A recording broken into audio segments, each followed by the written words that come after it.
Welcome to Black Talk Radio News. My name is Scotty Reed, broadcasting from behind the enemy lines of USA Inc.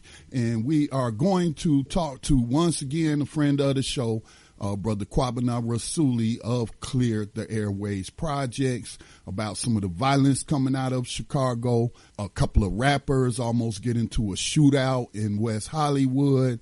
And then we'll also speak on the BET Awards, which is just basically following a suit with who they nominate and who they give awards to, following the Grammys and the NAACP Image Award. The same people keep nominating and winning these awards. And of course, our issue is why are you awarding stuff that promotes violence, gang warfare, drug use, pornography?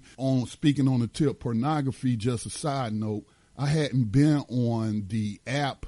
What's the name of that app? Oh man, I didn't forgot it. TikTok is the name of that app. And I have an account on there. It's about a year old.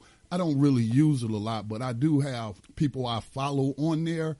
And it's a really great app, man. You can learn a lot of stuff on there, like life hacks, how to do stuff around the house, do it yourself videos. So it's a lot of stuff on there. But one of the most popular things TikTok is known for is black people dancing. And then white people copying black people dancing, and the white people getting all the attention and their videos blowing up. But there is a new, I guess, song out by, what's her name? Megan Thee Stallion. And where I just saw a clip of it and they was doing a dance to it or not dancing to it. I think there's some kind of protest where they're just going to play the music and the black people not going to dance or whatever, because they keep getting copied, as I mentioned. But they was playing a song it was playing a little clip. The video I saw was playing a little clip of Megan Thee Stallion. And she said she was, and I'm paraphrasing, but she basically was talking about gargling penis. Gargling penises. And I asked my cousin, my next door cousin, whose daughter, who is around 11 years old, they came down. She's down here visiting her dad. The mother's in Detroit, and they co-parent that way. And I told him, I was like, man, I saw this song. They were talking about gargling penis on TikTok. And I was like, how would you like to be in the car with your 11-year-old daughter? And you turn on the radio and that type of stuff is coming across the radio where they talking about gargling penis. And he was like, I don't play nothing but NPR on the radio when I'm in the car. Nothing but NPR. And I told him, of course, dude, you got to pull up Black Talk Radio on TuneIn if you got an app for TuneIn. But that's neither here nor there. The mission of Clear the Airways Project is urban radio stations promote gun violence, as I said, gang warfare, drug use, and pornography to black audiences age 12 and up. This is 24 hours a day, 7 days a week. This music is in the air that we pay for. It is time to clear the airways. And so, again, we have the founder, friend of the show, longtime friend of the show, Brother Kwabena Rasuli, on with us. What's up, Brother Kwabena? Oh, man, a whole bunch, man. How you been, brother? Just been doing the best I can, man. Since we last talked, I attended my first ever in my life Juneteenth event. They had one in Gastonia, North Carolina. And so my daughter wanted to, sell some body beads and other stuff. So she became a vendor at this Juneteenth event. And it was great, man. It was a wonderful event. There was no violence whatsoever. They wasn't playing inappropriate music. The DJ wasn't. So it was a great event. And then, so I was helping my daughter, and I was also passing out information packets about the 13th Amendment and how slavery technically has not been abolished, but we are here, recognizing Emancipation Day, for those who established that holiday after being free from plantation slavery. But again, we still got work to do. So that was a great event, Kwabena. I really enjoyed myself. Good. That's better than what happened last year in Charlotte or near Charlotte during Juneteenth. of 2020. I don't know if you recall. Yes, I recall. I was saying stuff about it ahead of this event. I was like, please don't nobody shoot up the Juneteenth event this year, okay? Because that did happen in Charlotte. Competing Juneteenth events. One block had a Juneteenth event, another block had a Juneteenth event, and then one group of people went to the other group, knuckleheads, and shot at other knuckleheads. And so it's like gang warfare. I didn't know it was like that. Yeah. It's crazy, man. But we do got Power 98 promoting that kind of gun violence in the city of Charlotte. So, man. So before we get into the BET Awards, which I called you and wanted to talk to you about that, and just acknowledging this pattern from these corporate award shows of awarding the most ratchetest, most destructive, most obscene music that is being broadcast over FCC licensed airways. And I also understand you got an update for us on, some things y'all had been, the FCC complaint y'all filed against one of those stations in Chicago. But speaking of Chicago, just going to give a couple of headlines. Now, I was talking to some people and they were saying, man, did you hear about those 70-something people that got shot? And I think that was last weekend, but hey, we into, a holiday weekend. So here's some of the headlines. This was updated yesterday around 7:00 a.m. A violent day in Chicago, 4 killed, 28 wounded, including 3 young children seriously injured. Thursday was one of the most violent days of the year, less than a week after 2 mass shootings killed 2 women and wounded 15 other people. So that's one headline. Now, the next headline, this just came out today.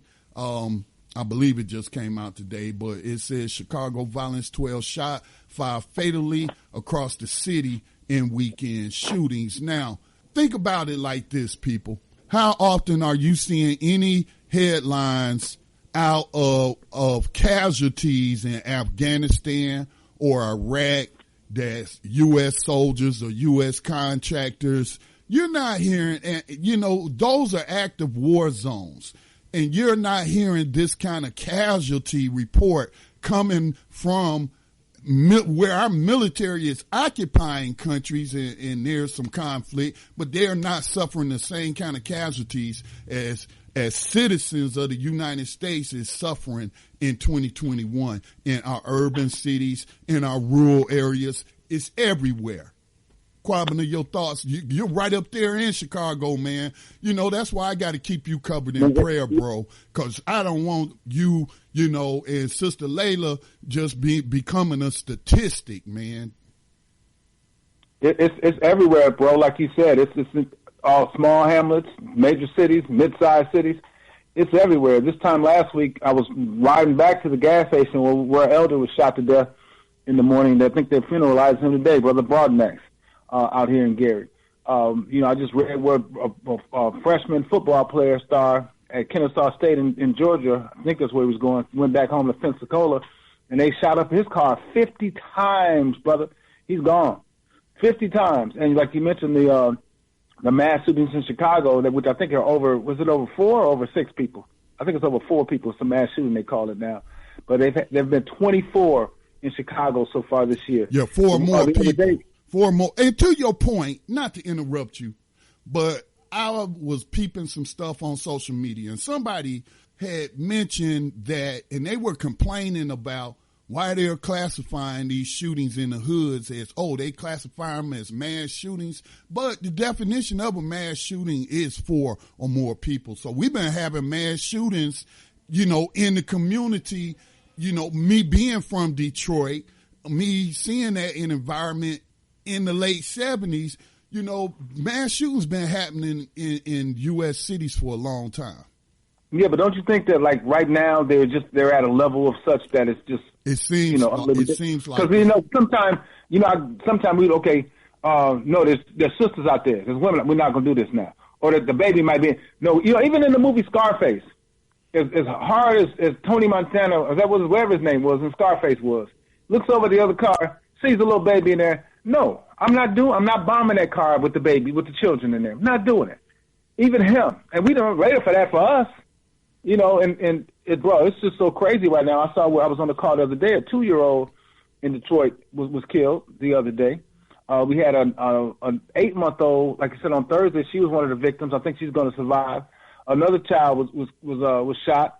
A 61-year-old man was shot. The time when we had those 2 mass shootings, and a lot of this stuff is being shown on video because there's cameras everywhere. Yes. So when you see these videos, like one of the shootings on Thursday, it's on video, and these cats just jump out and just spray bullets, and then boom, they hop back in the car and they're gone. And the one in Florida that took place, I believe that was sometime around Memorial Day weekend. That was one of the most. Yeah, they caught it on film too. Three young black men going to a rap concert and just shooting at the people that was in line to get in the building. At I don't know who the artist was, but I'm willing to bet it was it was one of those murder music concerts. So yeah, I saw that they caught that one on video. I still don't think they caught the people. No, I don't think they got him either. But I saw the video and I checked out the rapper. I can't even recall his name right now, but I did check out some of his music. Typical ratchet, crazy stuff. But when you see that video, there's 3 cats getting out this truck, and within 10 seconds they go spray the crowd who's standing out in front of the venue trying to get in or waiting to get in, and they're back in the car within 10 seconds. And there's a video of the people outside of the club, and so they juxtapose both videos of when the guys run from the SUV, they're out of the camera, and the people are standing up, and you see them start going down. Some of them trying to get out the way, but many of them are going down from the gunshot wounds, and then then they go back to the people hopping back in the car. They got 23 people they shot. 3 of them died. 2 they kept reporting they died, but a sister died about a week later from that shooting. Now, on the same week, on the radio, there's a song called "Spot 'Em" by Spot 'Em Got 'Em, called Drago. No, it's Drago or Beatbox. Drago make them beatbox. Beatbox is when you're dancing. So they were dancing when they came through and shot up that area. When they ran, hopping around from the bullet wounds, trying to escape bullets, they're dancing. So their gun makes them beatbox. And so there's a line in the song from Pooh Shiesty where he talks about he's riding in the back seat. He's at 3 deep. He got the back seat covered, and they got 10 bodies. So those 3, they didn't get 10 bodies. They got 23. They shot 23 people. But this is on the radio constantly, bro. Yes. If you one day check out this video with Spot 'Em Got 'Em, because everybody's jumped on the video. I'm talking about any rapper that's a rapper that's kind of hot right now. They're on the video, including the baby, who, by the way, brags not just once but twice about all his Grammys and Grammy nominations, as he raps about it, including "She do whatever I say, I piss in a cup and call it lemonade." That's part of his lines in the song. Just nasty. So, just nasty, man. Very obscene. Very obscene, and that's what Clear the Airways Project has been focusing on, and your allies, is the law, the legalities. We, always hear people telling us, oh man, we got to follow the law, got to, obey the rules. And then you had a government not even at one side of its mouth trying to address mass gun violence, but then at the other side at another agency, they allowing this very music that promotes that type of behavior to go out over the FCC licensed airways, Lil Uzi Verse. And then, we talked about in the past how a number of these artists become victims, I did a report about Pop Smoke getting smoked.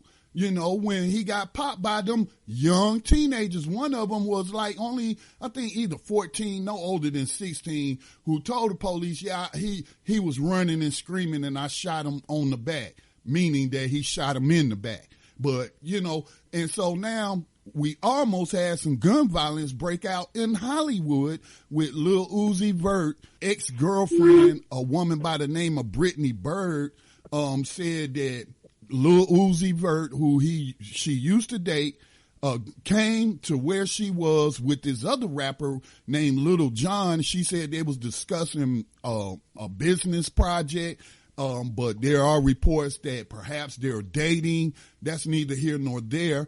But Lil Uzi Vert pulls up on them, jumps out the Escalade, confronts them, and then next thing you know, guns being pulled out. Now, I'm going to just read a little bit from this TMZ report. It says today around 5:56 p.m., Brittany Byrd went to West Hollywood Sheriff's, this must be from yesterday, West Hollywood Sheriff's substation Friday afternoon and filed a police report alleging Uzi, her ex-boyfriend, put a gun to her stomach and then struck her. And domestic violence and misogyny is a big part of this rap music that we're talking about. Then it says it now appears that Lil Uzi Vert rolled up to Dialogue Cafe because St. John was there with Uzi's ex, Brittany Byrd. Sources connected to Brittany tell TMZ she and St. John were there discussing a business project when Uzi jumped out of an Escalade and confronted everyone at the table and then got into it with John. The sources say Uzi threw a punch at John and missed. He fell down and his gun fell out on the ground. We're told that's when Brittany got up from the table and approached him, and he allegedly pushed the gun into her stomach and allegedly struck her. Everyone left the scene, and we're told she's going to a hospital and then filing a police report. So she did file that police report. So this time didn't nobody get killed, but a lot of rappers over the years, man, have been killed with conflict, and that is exactly what this type of music promotes. That's how it promotes conflict resolution, not by using words, not by speaking and trying to resolve something peacefully. No, it's all about that street cred. Oh, you disrespected me, now I got to kill you. This is sad, man, that this has been going on all these decades, this sort of attitude, and it's promoted through the airwaves, FCC licensed airways, and supported by corporate advertisement dollars. So, Scotty, and like you said, this the conflict resolution instructions that they push out there to the people, and sometimes it ain't even a conflict. That the number one song, I didn't catch the number one song this week, but as of last week was a song by Moneybagg Yo, I Got Time Today. And this song, not only does he brag about the girl gonna eat the DICK through his drawers or through his pants or whatever, he talks about if y'all ain't saying who did it, well, everybody gonna get hit. And he spins around the block. He spins around the block a couple times. He said, and he comes back and he finishes up. It looks like a war zone. That's the number one song in the country for African children, according to No Heart Radio, iHeart Radio, their Breakfast Club. That's the number one song in the country for African children. And this is in a time when there's so much, like 2020 set the record for increase in violence, gunshots in the United States, gunshot victims. It set the record from year increase, 2020. 2021 is higher than 2020. Mm-hmm. I mean, this fratricide is increasing like the planet's warming up. And we know why. Just like we know it's because of the fossil fuels and the lack of environmental care of these corporations. Yeah. It's almost the same way with this music. It's a lack of care and a disdain for African people. It's the corporations that sponsor them. It's the corporations that play that crap. And it's the government, when we look at the FCC and how they supposed to regulate and how they don't regulate, how they turn a blind eye to what's going on, man. This song, Time Today, again, number one in the country. And at the same time, BET, I know we're going to talk about that for a minute, but BET is supposed to be honoring black women last week during their BET honors. Right. And so during that same time in Chicago, there were two mass shootings. And both of those mass shootings, the only people that died in each one was a black woman in each case. Let me just go. Pushing these songs. Let me go down the list real quick. The BET Awards, and again, you've been on and we talked about the Grammys. And what's really disappointing, though, and hypocritical is the NAACP Image Awards, which historically has fought against racist caricatures and, displaying or portraying black people as animals, as, what I'm saying, just barbarians and what have you. And now they're here they are giving awards to artists who present those same caricatures that we got from racist white America. So, but anyway, BET is following suit just like the rest of them. Bob Johnson, of course, sold BET to Viacom, which is another white corporation, profiting off of this. caricatures of black people in this violence and pornographic music. But the BET Awards was honoring black excellence in entertainment and sports, and were presented Sunday. Album of the year, Hotels. I guess I'm pronouncing that correctly. They ain't spelling it right, but Hotels by Jasmine Sullivan won winner of the year. But you do got Blame It on the Baby was nominated. Good News, Megan Thee Stallion. I don't know if this the album she was talking about gargling penis on or not. Or is this the one where she was talking about making the block bleed? But Hotels. And maybe that one, look, maybe the one where she talks about she's a vegan until it comes to eating DICK. Wow. Best female R&B pop artist was Her, H-E-R, was the winner. Beyonce, Jasmine Sullivan, Janae Aiko, I guess, Summer Walker. I'm not familiar with these artists. Best male R&B, that's not really what we're looking at. Best female hip-hop artist, Cardi B, Coi Leray, Doja Cat, Megan Thee Stallion, winner, okay, and Latto and Saweetie. Best male quote-unquote hip-hop artist, DaBaby, Drake, J. Cole, Jack Harlow. Isn't that white boy you talked about, was talking about passing women around like Stockton? Like Stockton, yeah, that's him. That's Jack Harlow, the same one with the remix. He got DaBaby. He got the dude that had Megan bleed the block stallion laid out on the street on the block bleeding because he shot her in both feet. And also Lil Stain is on that song. Lil Wayne says he'll pass that B like magic. He won up Harlow on that song. Lil Wayne's verse, he gonna pass it like magic. Wow, Lil Baby was the winner, and Pop Smoke was nominated. I mentioned him during our introduction to this episode about how he was fronting. Back in the day, we called it fronting, or you might call it stunting, or being flashy and showing off your material goods. And he posting, his Rolexes and stuff on Facebook, and then somehow some young gang members got his address at the Airbnb he was staying at, and they busted in and they robbed him. And one of his songs you told me where he talks about shooting somebody in the back and making their dreads pop off, but he ends up getting shot in the back during this quote unquote, well, I guess you call it home invasion. Robbery. And that was Spot 'em Got 'em, mm-hmm. who made the song about shoot him in the back, knock his dreads off. Spot 'em Got 'em. But Pop Smoke did, you shared with me some of the stuff he made, but on his biggest hit song starts off with he's gonna kill you and send you to heaven. Mm-hmm. Best collaboration. These again are BET Awards for excellence. This is supposed to represent excellence in entertainment. Best collaboration, Cardi B featuring Megan Thee Stallion. WAP, the W-A-P, wet at, I'm not going to say it because this is a family show. DaBaby featuring Roddy Ricch, Rockstar. DJ Khaled featuring Drake, Pop Star. Jack Harlow featuring DaBaby, Tony, Lanez, and Lil Wayne was popping. So again, this is where the song with the lyrics about passing women around and what have you. So Megan Thee Stallion featuring DaBaby, Cry Baby, Pop Smoke featuring Lil Baby and DaBaby for the night. So I'm gonna just quit right there. I could go on. Have you seen the Cry Baby video? No, I don't watch these. I don't watch this stuff. Unlike you, it's not my job to monitor it.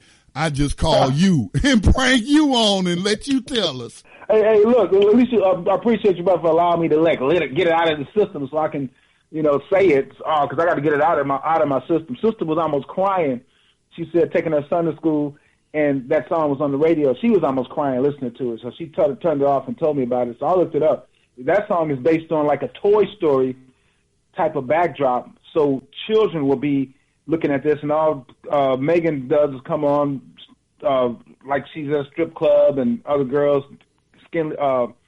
loosely clad, nothing on hardly, and grinding and pumping and twerking, and the baby standing up rapping about how different ways he's going to do whatever to him, and the song is played all the time. That's when we looked at the radio, was seeing how many times they played it, and saw the song Beatbox.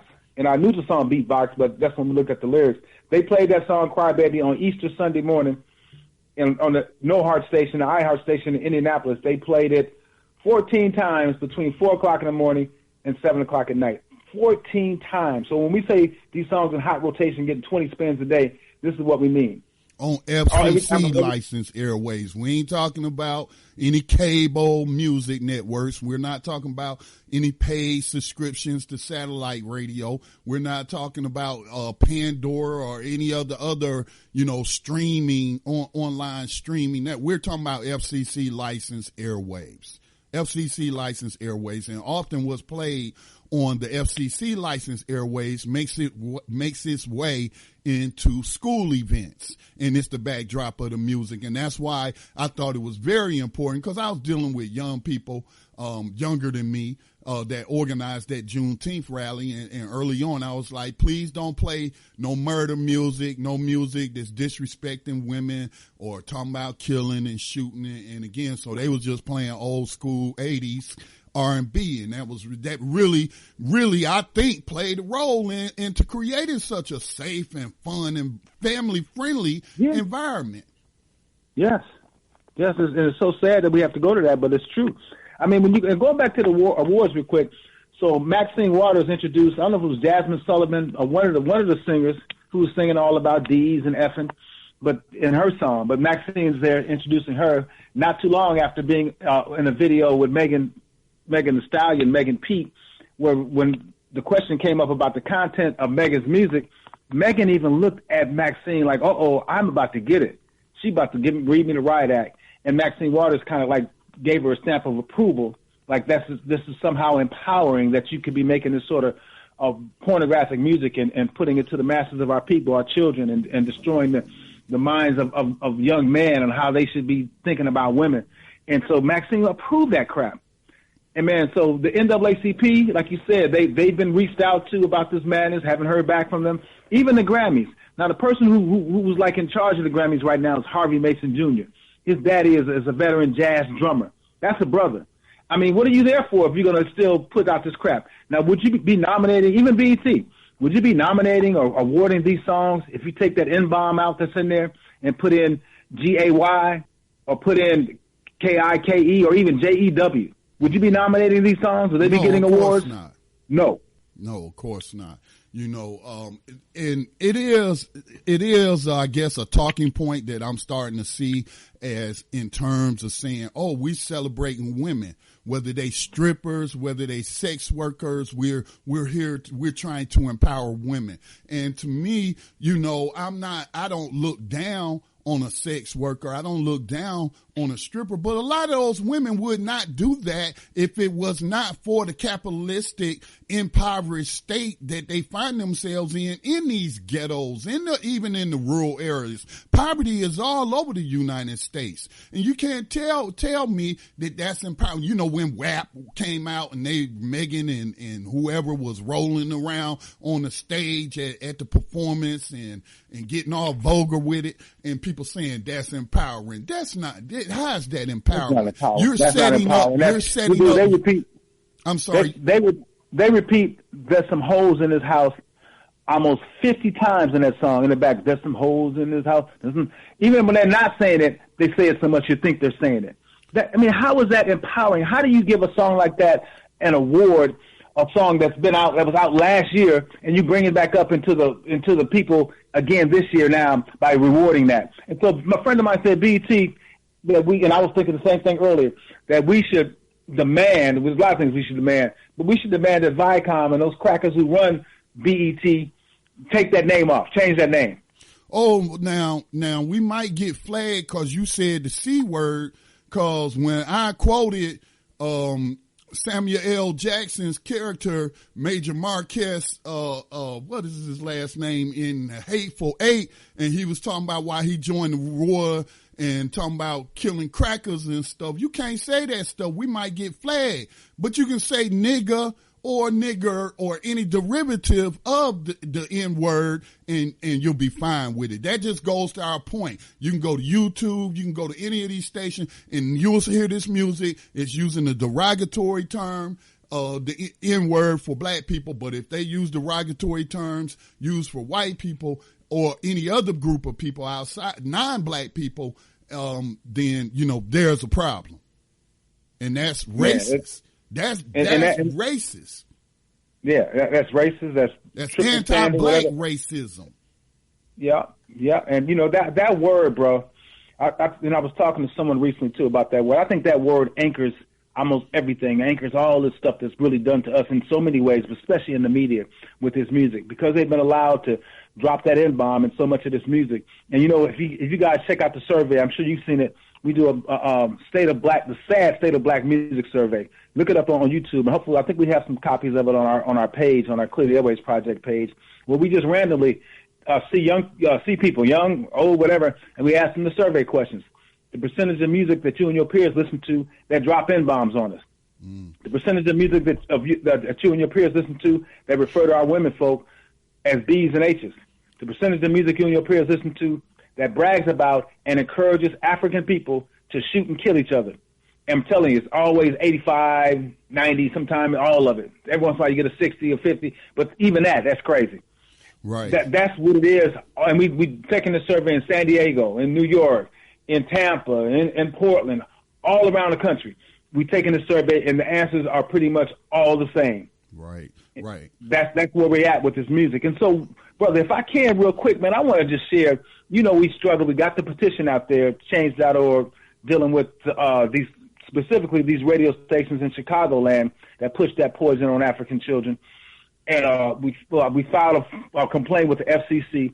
The stations that's there in Chicago. Let's point that out. With all these headlines about the gun violence in Chicago, so that's what you're talking about. A state, you filed a FCC complaint against a Chicago station owned by Crawford Broadcasting, I believe, if I'm not mistaken, which is predominantly white corporation that also peddles right-wing talk radio. Okay. So yeah, that's what he's talking about, people. This is stationed in Chicago where all of this, we have a gun violence epidemic. Yes. And so it was them and iHeart specifically in Chicago, but we also noted there are stations all around the country that's pushing this poison on black people with the music they play is somewhat like the answers to that survey question we shared just a couple seconds ago. And so back and forth, hadn't heard anything from them since October. So we just get the word the other day that they made their decision on our complaint. In our complaint, we wanted the license to be reconsidered or taken away from Power 92.3. That's the Dontron Crawford station. And like you said, they do Christian talk, Christian music, and conservative talk all around the country. But when it comes to Chicago and the young black masses in Chicago who are struggling, it's it's church music, all right. But what do you say? Amen. I'm finna kill ends in the building. Church. That's the kind of stuff they play for the young people in Chicago. And so we got a word back from the FCC that our complaint was dismissed. And this is just one of the statements in there. I think this is pretty interesting. He said the licensees, they have broad discretion based on their rights to free speech. Their broad discretion allows them to choose in good faith the programming they believe serves the needs and interests of their community. And this is part of what the lawyers for the FCC sent back to us. This isn't the radio station. This is that government agency, and this is coming from them that want to raise First Amendment concerns, which I heard people talk about that. But listen, they right now want to ban critical race theory, which is a very small area of study of college professors that has been going on for 30 years. But, what about their First Amendment speech rights and what have you? And this doesn't fall under First Amendment speech rights because there have been cases that I've done some research. Let me put it this way. You can't stand. I remember I got into it with Timothy Wise. For those that don't know that white man, he claims to be a anti-racist, and he gets paid lots of money to go around and get these talks and what have you. So he had put on Facebook that First Amendment would allow him to stand in the middle of Times Square and yell nigger in the street. And that would be protected by the U.S. Constitution in the Bill of Rights, First Amendment speech.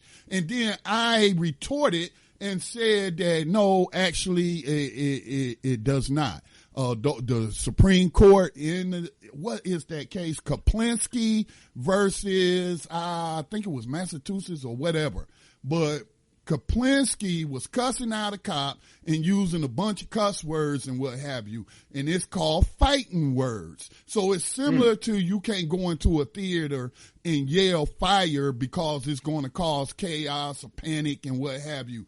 Similarly, you can't go in the middle of the street around a bunch of black people and call them niggers because what's that's likely to lead to. Oh, that's fight. That's beat down words. That's fighting words. Fighting words.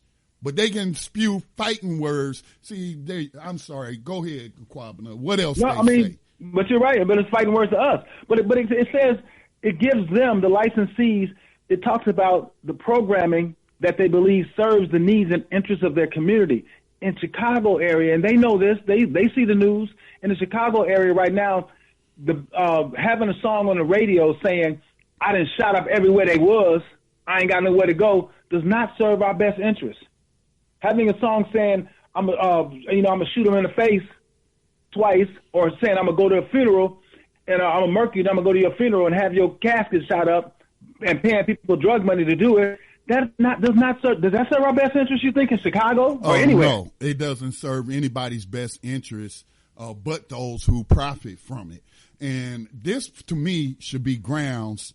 I hope that y'all reach out to some members of Congress. I know Maxine Waters gave the stamp of approval, but reach out to some groups, target them, I would say some progressives.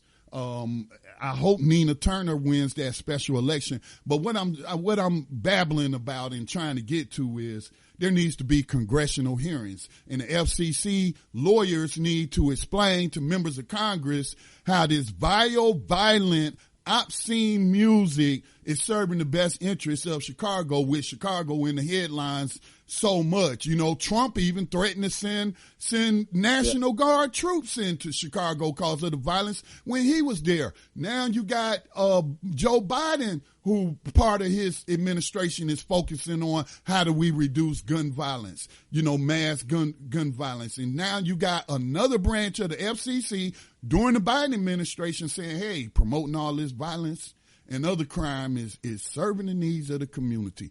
I think they should have to answer on Capitol Hill for this and explain. Oh yeah, we agree. The people had hearings a couple of weeks ago, and it should be on our page. It may be on there already. We had the people had public hearings, and what it was we used Bernard's book, The Weaponization of Hip Hop: How the Music Industry Harms Black People. So look out for that. We had Brother Speech on there. We had psychologists on there. We had educators, activists, teachers. We had Dr. Ife Williams was on there from the National Congress of Black Women. So it was, like I said, Brother Bob Law from National Black Leadership Alliance. It was a powerful piece.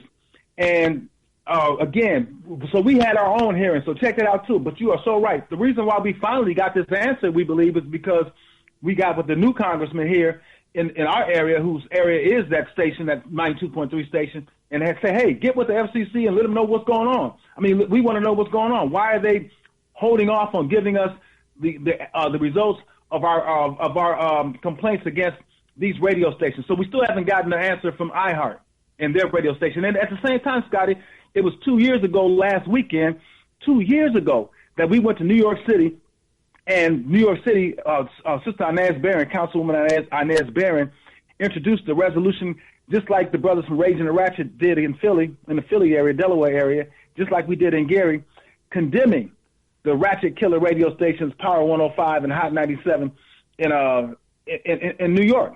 It's out there, it's introduced, but they won't hear it. They haven't voted on it because they won't. It's been there 2 years just sitting in the New York City Council. Wow. So as we wrap it up, I do want to tell people, go check out cleartheairwaysproject.org, cleartheairwaysproject.org, brand new website. I love that website. I think you mentioned Sister Layla helped you with that. Very professional looking. People, please go visit that, make a donation, whatever you can give, because this kind of stuff costs money. And so, Brother Kwabena, anything you would like to leave the audience with? Yeah, the work we did with the FCC, the work, trying to get them to do it, the work we did at the New York City Council, when we talk. But what we really need is the people. We need the people to put a stop to this. The work we do in these advertisers need the people to stop dealing with their advertisers, need the people to organize, need to work with CMOTAP, which is the Committee to Eliminate Media Offensive to African People, work with the Clear the Airways Project, Rage Against the Ratchet, spread this word that people are fighting and struggling against this mess. Let the people know what the FCC is saying about those who say, no, this is music, this is culture. Like we always talk about, Scotty, music is everything. I was at a White Sox game the other day. I'm telling you, the third of the songs that they played at that White Sox game were disrespectful to black people, dropping N-bombs on us. Wow. At the White Sox game. Of course, they had sense enough not to put the lyrics in there when they start doing that, but, man, it's all over. Looking at the NBA playoffs, that song I was talking about earlier, Beatbox, there's a certain dance they do to it. The Phoenix Suns, not when they went to the championship, but I think when they won one of the earlier series, the players on the sideline doing all this, doing that same dance. Yeah, it definitely permeates all facets of society, and it's harmful, and I think the evidence speaks for itself. All right, Brother Kwabena, thanks for talking to us again, and you be safe doing your work up there in that area and across the United States. And appreciate you, Scotty, as always, brother, and we'll be in touch, man. All right, peace. Peace. All right, that was Brother Kwabena again with Clear the Airways Project.org if you want to visit them on the web.